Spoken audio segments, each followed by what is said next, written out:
সম্মানিত দর্শক শ্রোতাবৃন্দ, উপাসক উপাসিকাবৃন্দ, সবার কল্যাণ কামনায় মৈত্রীপূর্ণ চিত্তে পুণ্যদান করছি।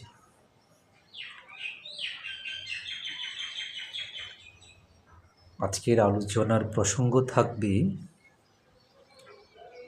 ধর্ম আমাদের কখন উপকার করে, অর্থাৎ ধর্ম থেকে আমরা কখন কিছু পেতে পারি। আমরা তো ধর্ম থেকে অনেক কিছু চাই, যখনই ধর্ম করি বা নাই করি আমরা ধর্ম থেকে অনেক কিছু চাই। এখন কথা হলো, ধর্মের কাছ থেকে আমরা কি পাই কিংবা কখন পেতে পারি।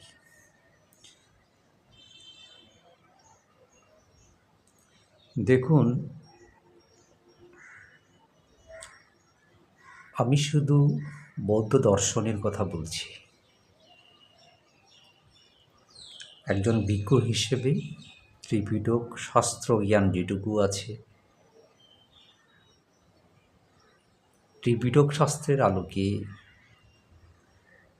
আমি এইটুকু বুঝতে পারি, বলতে পারি যে বুদ্ধের এই যে ধর্ম দর্শন, যেটা কর্মবাদের উপর দাঁড়িয়ে,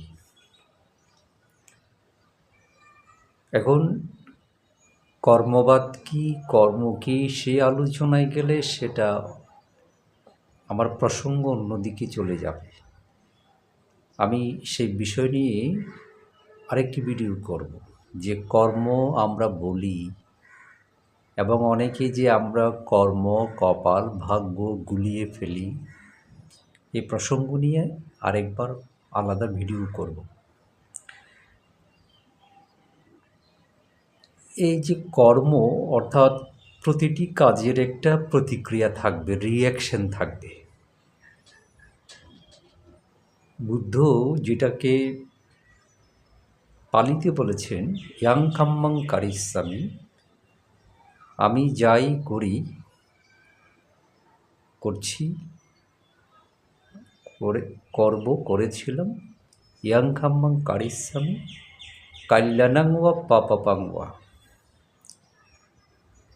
আমি কল্যাণ কর্ম পাপকর্ম যাই করি তাস্যাদায়দু ভাবিষ্যামি, ভবিষ্যতে এটা আমাকে ফল দেবে, অর্থাৎ এটার ফল আমাকে অনুসরণ করবে। হ্যাঁ, আমি এই কর্মের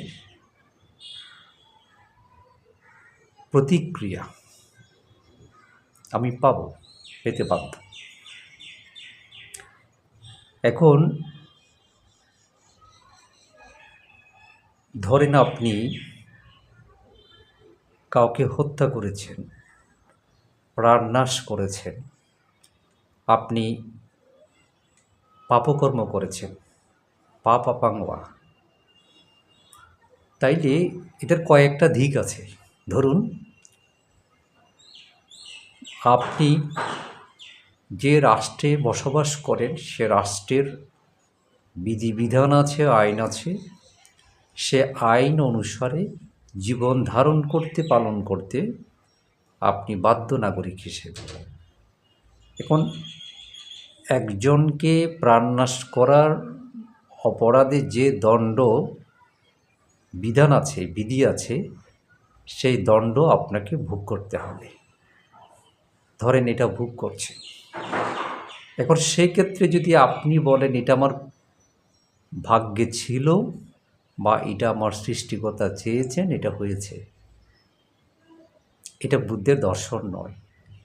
আপনাকে ওইটা বুঝতে হবে যে আপনি সে পাপকর্ম না করলে সে দণ্ড আপনাকে ভোগ করতে হতো না, অথবা আপনাকে বাধ্য করে সেটা আরোপ করা হতো না আপনার উপর। যে আপনি সে কর্ম করেছেন, মন্দ কর্ম, তার একটা মন্দ ফল আপনার জন্য চলে এসেছে। তাইলে ইয়াং কাম্মাং কারিস্বামী, আমি বা আপনি যেরকম কর্ম করব ঠিক তার বিপরীত তার একটা ফল আপনার জন্য আসবে।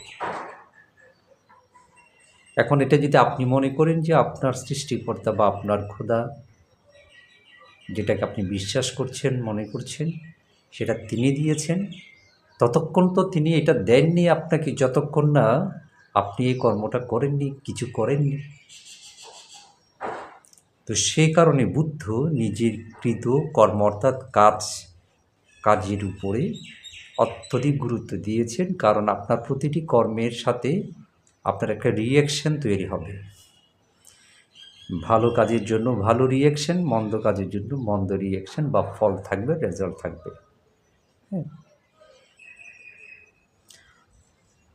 এটা হচ্ছে আইনগত ব্যাপার। তারপরে আপনি যে সমাজে যাদের নিয়ে যে অবস্থায় আপনি থাকেন, আপনি তাদের থেকে তিরস্কার পাবেন, নিন্দা পাবেন, আপনি নানা ধরনের চাপে থাকবেন, সমস্যায় পড়বেন। আপনি পরক্ষণে বিবেকওয়ালা হিসেবে বিবেক আপনাকে দংশন করবে, আপনাকে সবসময় বলবে যে তুমি অপরাধ করেছো, তুমি খুন করেছো, হত্যা করেছো, আপনাকে অস্থির করে তুলবে। এসব কখন হচ্ছে, কার বেলায় হচ্ছে?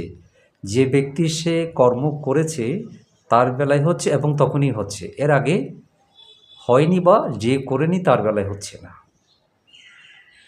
সে কারণেই একই সাথে আবার ধরুন আপনি সেই কর্ম করেননি, আপনি কোনো প্রাণীকে আঘাত কিংবা হত্যা আপনি করেননি, না করার কারণে আপনি সেই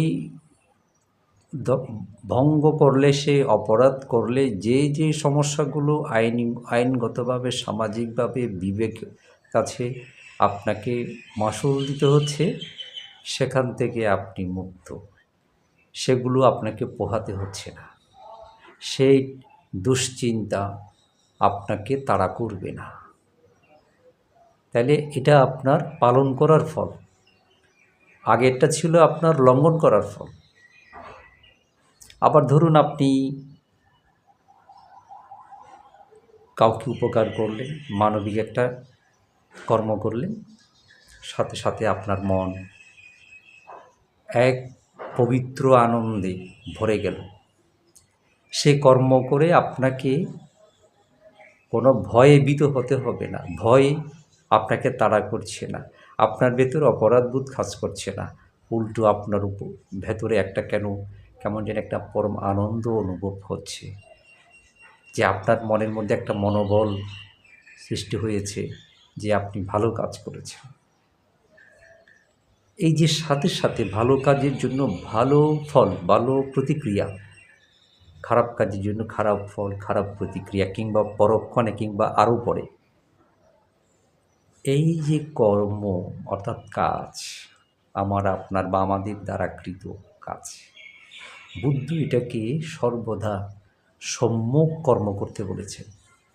সেটা শরীরের দ্বারা হোক, সেটা বাক্যের দ্বারা হোক, মুখের দ্বারা হোক, সেটা মনের দ্বারা হোক, সবসময় সৎকর্ম করতে বলেছেন। সৎকর্ম, সৎ চিন্তা, সৎ ভাবনা, কারণ এইগুলিই আপনাকে কর্ম করাবে, কাজ করাবে। এখন আমি যে কথাটা বলতে চাচ্ছি, মূলত ধরেন আমরা অনেকে মনে করছি যে মানুষটা ধর্ম করছে, অনেক দিন ধরে ধর্ম করছে, তিনি পূজা করেন, তিনি দান দেন, তিনি উপাসনা করেন, নিয়মিত বিহারে যান, তিনি ধর্মীয় অনুষ্ঠানে যান। যখনই আপনি দেখবেন ওই মানুষ হিংসে করছে কাউকে, আপনাকে, বা ওই মানুষ প্রচণ্ড লোভাতুর, পরশ্রী খাতর, হিংসুটে, তখন আপনি মেলাতে পারছেন না, আপনার মধ্যে একটা দ্বিধাদ্বন্দ্ব কাজ করছে, যে মানুষটাকে আমি দেখছি যে তিনি ভালো ভালো কথা বলেন, তারপরে ধর্ম অনুষ্ঠানে যান, তারপর তিনি নিয়মিত বন্দনোপাসনা করেন, বিহারে যান। কিন্তু এই মানুষটার আচরণ কেন এরকম? খুব খারাপ আচরণ করে, খুব খারাপ কথা বলে, এবং খুবই হিংসুটে, খুবই পরশ্রীকাতর। এমন কেন হয়? তো একটা দ্বন্দ্বে পড়ে গেলেন আপনি। কিন্তু না, এখানে কনফিউজড হওয়ার কিছু নাই। আপনাকে বুঝতে হবে, যেটা আপনি তাকে দেখে ধার্মিক মনে করছেন, সেটা কিন্তু ধার্মিকের আসল লক্ষণ নয়। একজন মানুষ বন্ধানুপোসনা করছে, বিহারে যাচ্ছে, সে ধর্মীয় অনুষ্ঠানে যাচ্ছে, কিংবা ভালো কথাও বলছে, কিন্তু পরক্ষণে বা তৎক্ষণাৎ তিনি সবথেকে খারাপ আচরণ করছেন, খারাপ কথা বলছেন, তিনি পরনিন্দা, পরহিংসা, পরচর্চা করছেন, পরের ক্ষতি করছেন, ক্ষতি চিন্তা করছেন। এটার মানে হচ্ছে বুদ্ধের যে ধর্ম দর্শন, সেটা তো আপনি পূজা বন্দনা করে, নিয়মিত পূজা বন্দনা করে, তারপরে নিয়মিত ধর্মীয় অনুষ্ঠানে অংশগ্রহণ করে, সেই ধর্মের প্রভাব তো আপনার উপরে পড়ছে না, পড়তে বাধ্য না। বা সেই অর্থে আপনি বুদ্ধের ধর্মকে ধারণ করতে পারেননি। যা দেখে আপনি তাকে ধার্মিকের মাপকাঠিতে, মানদণ্ডে পরিমাপ করছেন, একজন ধার্মিকের অনেকগুলো গুণাবলীর মধ্যে এটা একটা অংশ, যে তিনি বুদ্ধ উপাসনা করবেন, ধর্ম উপাসনা, সঙ্ঘ উপাসনা করবেন, পূজা বন্দনা করবেন, দান দক্ষিণে দিবেন। কিন্তু এটা একজন প্রকৃত ধার্মিকের মূল লক্ষণ হতে পারে না, গুণাবলী হতে পারে না। তাহলে কি হবে? সেটা হচ্ছে যে বুদ্ধ আমাদেরকে কি বলেছেন?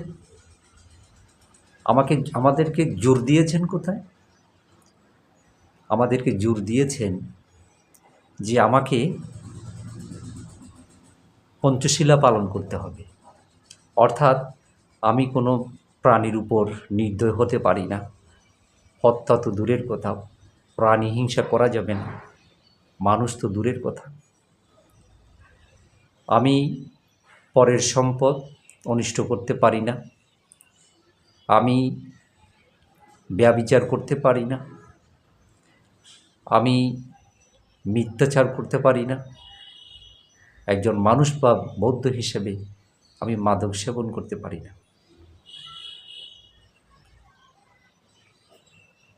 এই যে বুদ্ধের শিক্ষা, যে অর্থে বৌদ্ধ ধর্ম বুদ্ধের ধর্ম, সে অর্থে এটা পঞ্চশীল ধর্ম, পঞ্চনীতি ধর্ম।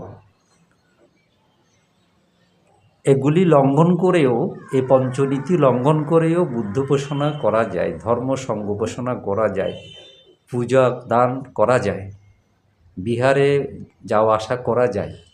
সেটা একটা বিষয়। কিন্তু পঞ্চনীতির আলোকেই জীবন নির্বাহ করা, পরিচালনা করা, সেটা সম্পূর্ণ আরেকটা আলাদা বিষয়।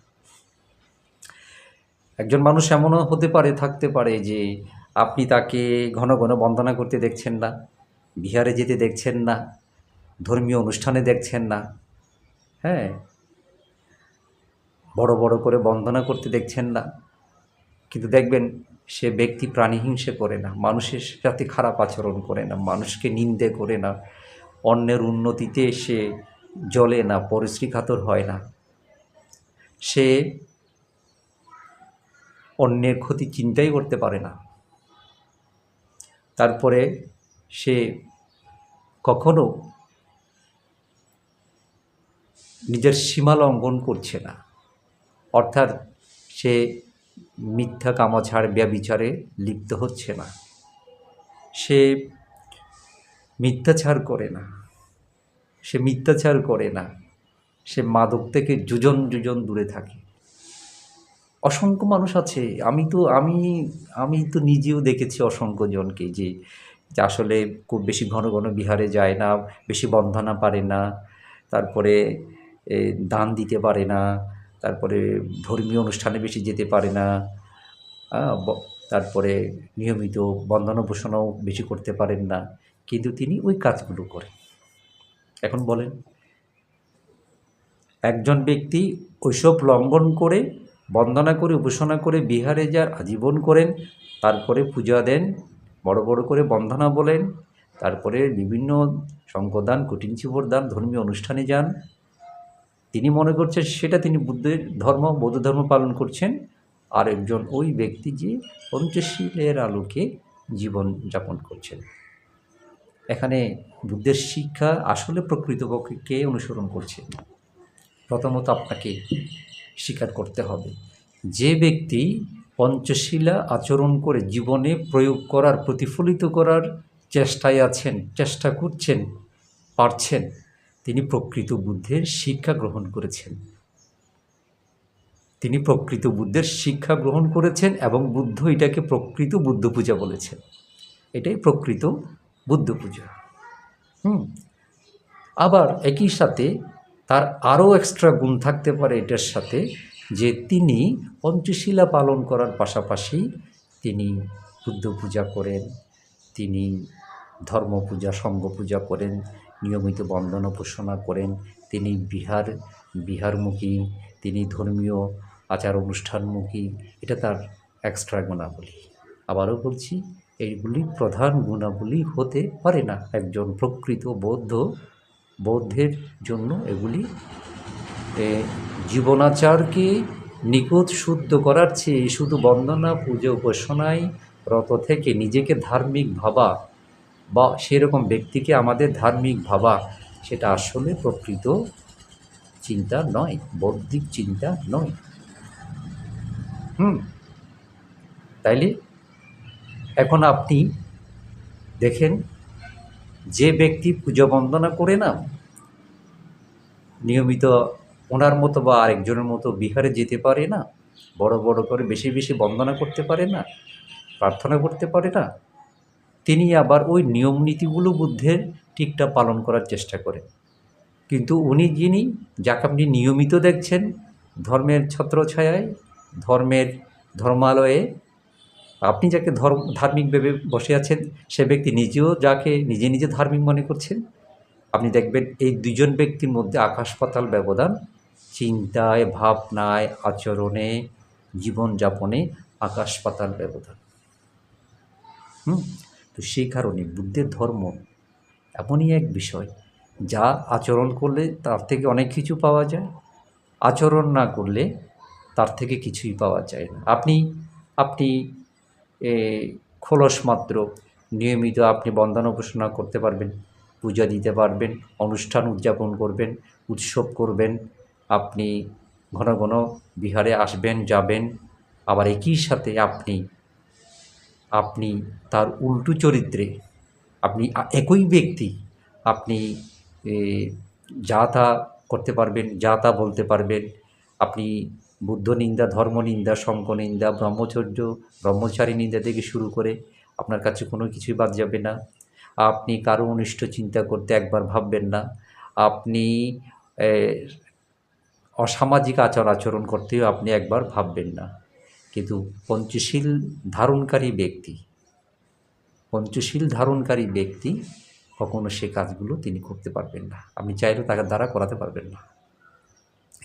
তো সে কারণে বলছি যে যাকে আপনি ধার্মিক উপর থেকে দেখে ধার্মিক ভেবে বসে আছেন, যার একটু অসৎ আচরণ, মন্দ আচরণ দেখলে আপনি এটাকে মিলাতে পারছেন না, কেন এমন হয়, সেখানে অবাক হওয়ার কিছু নাই। ব্যাপারটা হচ্ছে ওখানে যে বুদ্ধের যে মূল হিতোপদেশ, আদর্শকে ধারণ না করে কেবল বাহ্যিক যে অবয়ব, যে পূজা করা, বন্দনা করা, উপাসনা করা, বিহারে যাওয়া, তারপরে যে বারবার বলছি, ঘন ঘন বলছি, উৎসব করা, অনুষ্ঠান করা, এগুলো মেতে থাকা, এগুলি দিয়ে আপনি প্রকৃত একজন বৌদ্ধকে আপনি মেলাতে পারবেন না। তো সে কারণে বলছি যে ওইসব একটা অংশ, কিন্তু মূল গুণাবলী, বৈশিষ্ট্য হচ্ছে, ক্যারেক্টারিস্টিক্স হচ্ছে একজন প্রকৃত বৌদ্ধ উপাসক উপাসিকা বা নরনারীর ক্ষেত্রে যে তিনি সাধ্যমতো বুদ্ধের পঞ্চশীল শিক্ষাকে জীবনে অংশ হিসেবে করে নেওয়ার চেষ্টা করবেন, এবং যখনই সেটা তিনি করতে পারবেন, ওই ব্যক্তির দ্বারা কারো সম্পদের উপর লোভ করা, অনিষ্ট করা, তারপরে হিংসার চাষ করা, হ্যাঁ, তারপরে অনিষ্ট চিন্তা ভাবনা করা, মন্দ কথা, এই মন্দ ভাবনা, এসব ওনার দ্বারা সম্ভব নয়। এবার বলেন, কার দ্বারা পরিবার, সমাজ, চারপাশ উপকৃত হবে, ধন্য হবে, সুন্দর হবে, শান্ত হবে, সুন্দর হবে? ওই যে খোলস মাত্র, নামমাত্র যাকে দেখছেন তার দ্বারা, না যিনি প্রকৃত অর্থে আচরণ করছেন তার দ্বারা? যতদিন না আমরা বৌদ্ধ সমাজ বা আমরা, আমাদের পরিবার, আমাদের আত্মীয় স্বজন, আমার বৌদ্ধ সমাজ বা আমরা বৌদ্ধরা যতদিন না এই সত্যকে মানতে পারছি, ধারণ না করতে পারছি, আমরা আসলে বুদ্ধের প্রকৃত ধর্ম দর্শন থেকে যোজন যোজন দূরে থাকব। আপনি দেখবেন সারা জীবন বিহারে গেছে, বন্দনা ঘোষণা করছেন, বড় বড় করে মন্ত্র জপ করছেন, পাঠ করছেন, এবং আপনি ঘন ঘন উৎসবে যাচ্ছেন, উৎসব করছেন, সঙ্গদানে যাচ্ছেন, কঠিন জীবনদানে যাচ্ছেন, কিন্তু বিন্দু বিসর্গ আপনার মধ্যে কোনো পরিবর্তন আসেনি। এমন কেন হয়? ওই যে বললাম, বুদ্ধের ধর্ম প্রকৃত যেটা বুদ্ধ পূজা, বুদ্ধের যে হিত উপদেশগুলো জীবনে প্রয়োগ করা, প্র্যাকটিক্যালি সেগুলোকে ধারণ করা, আচরণ করা, সেগুলো তো আমি নেই। আমি শিলাচার করছি না, আমি এই যে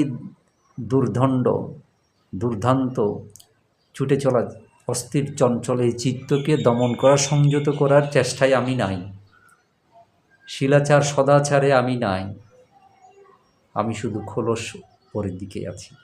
আপনি বলুন, কেবল সেটার দ্বারা না ব্যক্তির পরিবর্তন হয়, না তার চারপাশে তার প্রভাব পড়ে। তো আমি আলোচনা আর এগিয়ে নিতে চাই না, আপনাদের ধৈর্যচ্যুতি ঘটবে, এমনিতে অনেক বড় হয়ে গেছে আলোচনা। তো এতক্ষণ পর্যন্ত এই আলোচনা শোনার জন্যে আপনাদের সবাইকে ধন্যবাদ জানাচ্ছি, কৃতজ্ঞতা জানাচ্ছি। সকলে অনেক ভালো থাকবেন। সব্যে সত্তা সুবিধা, কিন্তু জগতের সকল প্রাণী সুখী হোক।